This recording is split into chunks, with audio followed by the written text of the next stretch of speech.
আসসালামু আলাইকুম দর্শক, আজকে সারাদিনে আবহাওয়া খারাপ, থেমে থেমে মাঝে মাঝে গুড়ি গুড়ি বৃষ্টি হচ্ছে, মাঝে মাঝে একটু জোরে হচ্ছে।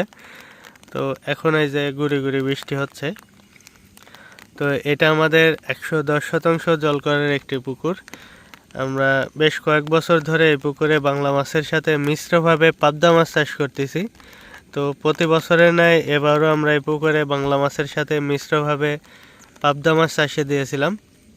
তো কিছুদিন ধরে আমাদের এখান থেকে মাছ বিক্রি চলছে, যদিও আমরা মাছটা এখনই বিক্রি করতে চাইছিলাম না, আরও কিছুদিন পরে মাছ বিক্রি করার চিন্তা ভাবনা ছিল। তারপরেও যে কোনো কারণে আমরা মাছ রাখতে পারিনি, আমরা মাছ বিক্রি করার সিদ্ধান্ত নিয়েছিলাম বা বিক্রি শুরু হয়ে গেছিল।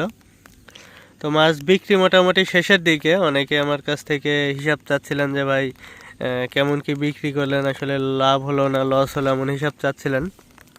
তো ভাই আমাদের মাছ বিক্রি এখনও শেষ হয়নি। এই যে দেখুন আমরা পানি কমাচ্ছি, প্রচুর পানি ছিল, পানি কমাচ্ছে, এখন কমায় অল্প কিছু মাছ আছে, খুব একটা বেশি যে মাছ আছে তা না, কিন্তু পুকুর ক্লিয়ার হয়নি এটুকুই। পুকুর ক্লিয়ার হলে আপনাদেরকে জানাবো ইনশাল্লাহ। তো ভিডিওর মেন বিষয় যে আমরা এখান থেকে কত মন মাছ বিক্রি করলাম এটা আপনাদেরকে জানাবো ইনশাল্লাহ। তো যারা আমার নিয়মিত ভিডিও দেখেন তাদের কাছে আমার একটা প্রশ্ন, যে আপনারা অনেকেই হয়তো মাছ চাষ করেন বা অনেক পুরাতন চাষিও আমার ভিডিও দেখেন, তাদের কাছে আমার একটা প্রশ্ন যে আপনারা এখন পর্যন্ত সর্বোচ্চ শতকে কত কেজি পর্যন্ত মাছ উৎপাদন করতে পেরেছেন।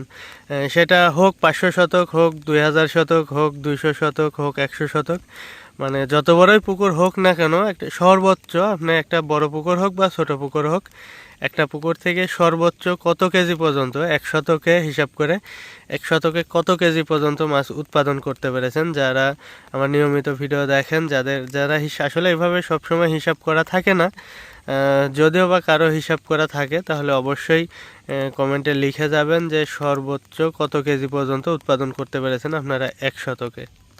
তো আমার এখানে কতটুকু উৎপাদন হয় বা আমরা বিভিন্ন পুকুর থেকে সর্বোচ্চ কত কেজি পর্যন্ত উৎপাদন করতে পেরেছি এটা আপনাদেরকে জানাবো ইনশাল্লাহ। আর এখান থেকে মাছ বিক্রি শেষ হয়ে গেলে আপনাদেরকে এখানেও হিসাব দিব ইনশাল্লাহ যে আমরা আসলে লাভ করতে পারলাম না লস হলো।